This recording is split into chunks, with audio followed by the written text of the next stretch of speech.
Imagina esto: un salón lleno de trajes oscuros, escoltas en las puertas y cámaras transmitiendo en vivo. En la pantalla aparece una tabla sencilla, casi aburrida. Nadie habla, nadie se mueve. En el centro del escenario, una mujer con saco claro, lentes discretos y expresión serena, rompe décadas de excusas con una sola frase. Esta tabla de datos les habla. La pregunta es, ¿quieren escucharla? El representante del lobby de armas, que 5 minutos antes se reía confiado, ahora aprieta el bolígrafo hasta casi romperlo. Un traductor se queda sin palabras, porque no hay nada que traducir. El silencio suena igual en todos los idiomas. Y tú, que ves este video, estás a punto de entender cómo una física mexicana dejó sin argumentos a una de las industrias más poderosas del planeta. Porque esto no empezó con esa tabla. Empezó mucho antes, esa misma mañana, cuando el Foro Internacional de Seguridad se vendía como un espacio de diálogo equilibrado. Equilibrado. Mientras en la mesa principal había 2 gobiernos, 3 consultoras de riesgo y casualmente 4 representantes de la industria armamentista. Claudia, invitada como experta en políticas públicas y seguridad, ocupaba una silla al extremo, lejos del centro de la foto oficial. Parecía una voz más. Nadie imaginaba que terminaría siendo la única voz que importaba. El moderador abrió el foro con las frases de siempre. Debate abierto. Todas las perspectivas son válidas. La seguridad de las familias. Esas palabras bonitas que ya no conmueven a nadie. Lo verdaderamente importante llegó cuando le dieron la palabra a él. El hombre del lobby. Traje perfecto, sonrisa entrenada, tono amistoso. Y la misma frase que llevan usando décadas. Las armas son solo herramientas. El problema está en las personas. Lo dijo despacio, marcando cada palabra, mirando a la cámara, sabiendo que esa frase se recortaría para titulares. Las armas no matan, la gente mata. Remató, como si acabara de entregar una verdad filosófica. Varias cabezas asintieron. Algunos representantes de países con problemas de violencia respiraron aliviados. Esa frase les daba permiso para no cambiar nada. Pero mientras todos asentían, Claudia tomaba nota. No para responder con gritos, sino para preparar algo mucho más incómodo. Porque lo que el lobby no sabía era que la noche anterior alguien le había enviado a Claudia un archivo. Un informe rechazado por ese mismo foro, hacía 2 años, por ser demasiado alarmante. Tablas, gráficos, correlaciones entre acceso a armas, violencia doméstica, suicidios y ataques en escuelas. No eran opiniones, eran números crudos, sin maquillaje. Números que nadie quería mirar, hasta hoy. Cuando el moderador le cedió la palabra a Claudia, muchos esperaban que repitiera el guión típico. Necesitamos educación. Hay que trabajar con los jóvenes. La violencia es multifactorial. Frases correctas, inofensivas. Ella hizo algo raro. No habló.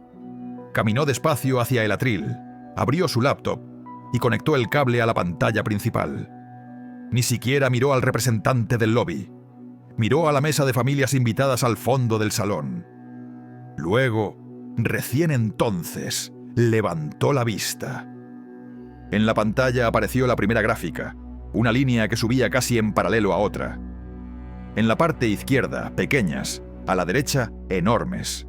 El título, brutalmente simple: Más armas, más suicidios con armas. Debajo, países, años, cifras. Nadie podía decir que eso era retórica. Era matemática básica. El representante del lobby se inclinó hacia su micrófono, listo para interrumpir, pero no alcanzó, porque la segunda gráfica ya estaba proyectada. Más armas en el hogar, más mujeres asesinadas por sus parejas con esas mismas armas. La sala, que había aplaudido el discurso anterior, ahora dudaba incluso en toser. Lo que estabas viendo en los primeros segundos de este video es el momento exacto en el que un discurso ensayado durante décadas se estrella contra una pared llamada evidencia. Claudia por fin habló, sin subir la voz. Hoy se dijo aquí que el problema no son las armas, sino la gente. Miremos esto juntos. No preguntó, no suplicó, invitó, como si estuviera en un salón de clases. Y eso fue lo que descolocó a todos. Trató a los poderosos como alumnos frente a un pizarrón. Lo que viene ahora en la historia es aún más incómodo, porque la humillación no fue pública desde el inicio. Fue paso a paso. Antes de ese foro, en los pasillos, el mismo representante del lobby se había acercado a ella con sonrisa condescendiente. Doctora, con todo respeto, la realidad en el terreno es más compleja que los modelos matemáticos. Aquí hablamos de seguridad, no de teorías. Le dijo teorías, como quien dice fantasías. Claudia no respondió. Tomó su café, escuchó, casi como si no le importara. Pero por dentro estaba ordenando mentalmente cada pieza. Esos datos, esas familias, esos países que se negaban a legislar. Lo que él no sabía era que, mientras presumía experiencia en seguridad, ella ya había gobernado una de las ciudades más grandes del mundo, aplicando precisamente modelos matemáticos para reducir delitos. Y tenía algo que el lobby jamás podrá comprar: credibilidad ante las víctimas.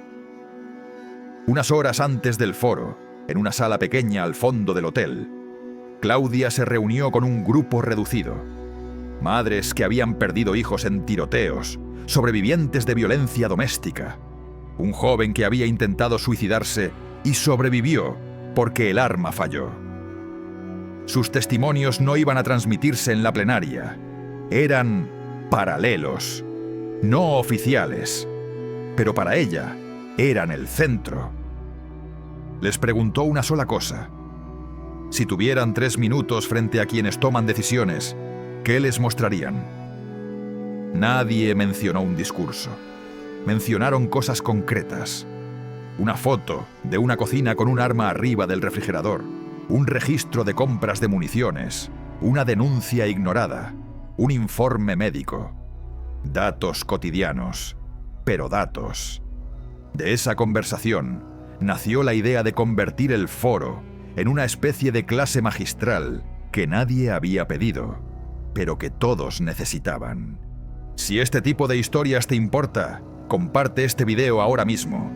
Suscríbete al canal y deja tu comentario, porque lo que viene a continuación revela cómo un solo minuto de silencio puede acorralar a todo un lobby internacional. De vuelta en el escenario, el moderador empezó a incomodarse. Doctora, le recuerdo que el formato es de intervención, no de presentación de informes extensos. Quiso cortar, pero ya era tarde. En la pantalla apareció una tercera gráfica. Esta vez, no solo con líneas, sino con colores que conectaban 3 fenómenos: acceso legal a armas, ataques en escuelas y un tercer dato que nadie quería ver ahí: edad promedio del agresor. Jóvenes, muy jóvenes. Claudia respiró hondo. Cuando tenía la edad de varios de estos chicos, yo estudiaba física, dijo. Me enseñaron una regla básica. Si 2 variables suben juntas, no siempre significa que una causa la otra. Pero cuando una de esas variables son las armas y la otra son los cuerpos, tenemos la obligación ética de sospechar. No estaba culpando a nadie específico. Estaba poniendo una carga moral sobre cada persona que escuchaba. El representante del lobby levantó la mano, esta vez sin sonrisa. Con todo respeto, doctora, usted está reduciendo problemas sociales complejos a simples gráficos. Hay países con muchas armas y poca violencia. Usted lo sabe. Era su jugada clásica. Excepciones para tapar tendencias. Lo que él no esperaba era lo que venía a continuación. Claudia cambió de diapositiva. La pantalla se volvió negra unos segundos. Ese pequeño lapso de incertidumbre hizo que varias personas se inclinaran hacia adelante. Ella dejó el silencio crecer. Luego apareció una simple tabla con 3 columnas. País, armas por cada 100 habitantes, tasa de homicidios con armas dentro del hogar. Fila tras fila, números, no titulares, no adjetivos. Se acercó al micrófono y en lugar de atacar el argumento del lobby, invitó al público a leer con ella. Miremos juntos. Aquí hay países con alto acceso a armas y baja violencia, como usted mencionó. Pero incluso ahí, donde la violencia general es baja, ¿dónde se disparan las cifras? Dentro del hogar, en la sala, en la cocina, en el dormitorio. Siguen siendo solo herramientas cuando las estadísticas muestran que donde hay un arma, las discusiones cotidianas terminan más rápido. Pero en la morgue, nadie se rió, nadie aplaudió. La incomodidad era demasiado densa como para romperla con un gesto. Lo verdaderamente choqueante aún no había ocurrido. Desde la segunda fila, una mujer levantó la voz. Era delegada de un país pequeño, poco mencionado en los titulares internacionales. Doctora, en mi país estamos debatiendo una ley para flexibilizar la compra de armas. Nos dicen que es por seguridad. Nos muestran otros países como ejemplo. Claudia la miró y por primera vez sonrió con calidez. Por eso traje esto, respondió, y cambió nuevamente la diapositiva. Lo que apareció en pantalla no era un gráfico global, sino una simulación, una curva proyectada para ese país concreto, con 3 escenarios. Uno, si mantenían la ley actual. Otro, si flexibilizaban el acceso como proponía el lobby. Y un tercero, si en lugar de eso invertían en prevención, salud mental y control estricto de armas existentes. 3 futuros posibles, dibujados línea por línea. El representante del lobby no pudo contenerse. Eso es pura especulación. Claudia lo dejó terminar. Luego dijo: tiene razón, es un modelo, pero está construido con los mismos datos que ustedes usan para vender más armas en sus proyecciones de mercado. La diferencia es que yo no mido ganancias, mido funerales. El golpe no fue retórico, fue ético, y por eso dolió tanto. El moderador decidió intervenir nervioso. Debemos avanzar, el tiempo es limitado. Pero la sala ya no le pertenecía. Varias manos se levantaban. Diplomáticos, académicos, representantes de ONG. Querían hablar, preguntar, matizar. El foro, que comenzó como un desfile de discursos previsibles, se había convertido en lo que siempre debió ser: un espacio de rendición de cuentas. Y sin embargo, lo que más miedo le daba al lobby aún estaba por suceder. Casi al final del segmento, cuando el tiempo de la mesa estaba por terminar, Claudia hizo algo que nadie esperaba. Cerró la laptop. La pantalla se apagó. En un foro obsesionado con presentaciones, gráficos y slides, renunció voluntariamente a la herramienta que le estaba dando ventaja. Y se quedó solo, con una hoja de papel en la mano. Les conté de gráficos, de tablas, de modelos, dijo. Ahora quiero contarles de algo que ningún modelo puede borrar. Leyó, sin titubear, un párrafo de una carta escrita por una adolescente de 16 años. Una carta encontrada en su mochila, después de un ataque en una escuela. No había descripciones morbosas. Solo una frase que atravesaba cualquier defensa ideológica. Si hubiera tardado un minuto más en encontrar el arma, Tal vez habría tenido un minuto más para pedir ayuda. Esa frase no estaba en ninguna tabla, pero explicaba todas. Guardó la hoja, volvió a sentarse. El representante del lobby tomó la palabra por última vez. Su voz sonaba distinta, más áspera. «No negamos el dolor de las víctimas», dijo. «Solo defendemos el derecho de las personas a protegerse». Intentó repetir el guión, pero algo había cambiado. Ya no hablaba para las cámaras, sino para salir del paso. Un periodista en la última fila empezó a teclear frenéticamente. No estaba escribiendo sobre debate equilibrado. Estaba escribiendo sobre un choque frontal entre una industria y una científica que se negó a jugar con sus reglas. Guarda este video. Compártelo con esa persona que todavía repite: el problema no son las armas. Y suscríbete ahora mismo para no perderte las próximas historias donde el poder se sienta frente a los datos y ya no puede mirar hacia otro lado, porque lo más fuerte de este encuentro aún no lo has escuchado.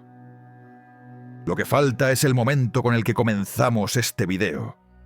Vuelve mentalmente a esa sala silenciosa, la pantalla encendida, el representante del lobby con el bolígrafo en la mano, la traducción simultánea en pausa, y Claudia de pie, sin slides, sin cartas, solo con una última tabla proyectada. Esa tabla tenía 4 columnas: año, armas en circulación, muertes con armas, beneficios de la industria. Era la síntesis de todo el debate en un solo cuadro frío. Subían las armas, subían las muertes, subían los beneficios. No hacía falta ser economista ni físico para entenderlo. Bastaba con saber leer. Claudia no señaló ninguna cifra en particular. No lanzó acusaciones directas. No hizo un discurso dramático. Solo dijo: «Esta tabla de datos les habla. La pregunta es, ¿quieren escucharla?». Y entonces ocurrió algo que ningún guión de relaciones públicas había previsto. Durante unos segundos eternos, nadie respondió. El moderador miró al lobby, esperando su réplica. El lobby miró al público, buscando complicidad. El público miró la tabla. Y el silencio se hizo tan pesado que hasta los guardias junto a la puerta bajaron la mirada. Era el tipo de silencio que precede a un cambio, aunque todavía no sepamos cuál. Finalmente, quien rompió el silencio no fue un político, ni un ejecutivo, ni un periodista. Fue una de las madres sentadas al fondo, la misma que esa mañana le había dicho a Claudia qué mostraría si tuviera 3 minutos ante el poder. No pidió la palabra, no se levantó, solo susurró lo suficiente para que el micrófono cercano captara su voz. Yo ya escuché, y no puedo seguir fingiendo que no entiendo lo que quiere decir. Ese murmullo se filtró en la transmisión en vivo.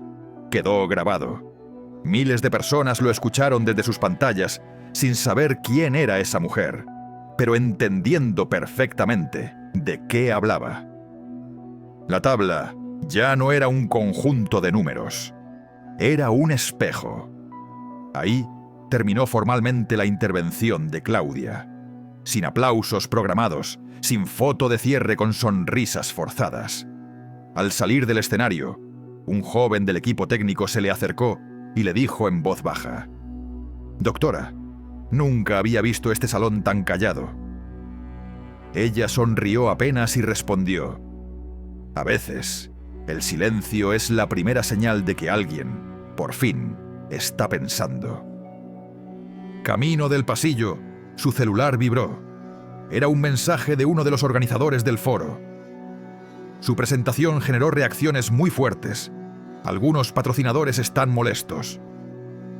Claudia escribió de vuelta: «Si un conjunto de datos los molesta más que un conjunto de tumbas, entonces el problema está clarísimo». No hubo emojis. No hacía falta. Al día siguiente, Los titulares no pudieron ignorarlo.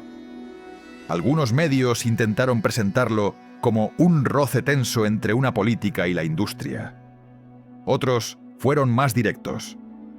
Una científica mexicana desnuda al lobby de armas con 3 gráficos y una pregunta. Los portavoces oficiales salieron a matizar, a poner contexto. Pero el video ya circulaba por redes, editado, compartido, comentado. Tú quizá lo estás viendo ahora mismo, en este preciso instante, en este canal. Lo detienes, lo rebobinas, vuelves a escuchar esa frase final. Y sin darte cuenta, entras en el mismo dilema que ese salón entero. ¿Vas a escuchar lo que dicen los datos o vas a buscar otra excusa más cómoda? Porque esa es la verdadera lección de esta historia. No es solo sobre una líder que enfrenta a la industria armamentista. Es sobre la diferencia entre 2 formas de poder. El que dispara balas y el que dispara preguntas. Las balas cierran conversaciones. Las preguntas las abren. Y ese día, en ese foro, Claudia abrió una conversación que el lobby había intentado enterrar durante años bajo montañas de eslóganes. En un mundo saturado de gritos, ella eligió el arma más subestimada de todas. Una tabla sencilla, proyectada en una pantalla, y un silencio que obligó a todos a mirarla.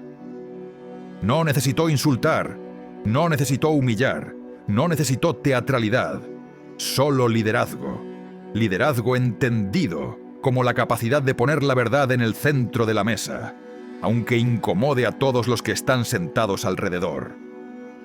Ahora la decisión ya no está en manos del foro, ni del lobby, ni siquiera de Claudia. Está en manos de quienes ven, leen y escuchan, de quienes votan, opinan, comparten, exigen, de quienes tienen el valor de decir: ya no voy a repetir que el problema solo son las personas, cuando las armas están ahí, multiplicando cada error humano. Cierra este video cuando quieras, pero no cierres la pregunta. Y antes de irte, haz algo simple y poderoso. Comparte esta historia, guarda este contenido, suscríbete ahora y mantente atento, porque en los próximos videos seguiremos contando esos momentos en los que una sola persona, con datos en la mano y valentía en la voz, se atreve a decirle al poder: aquí están los números. Ahora decide de qué lado de la tabla quieres estar.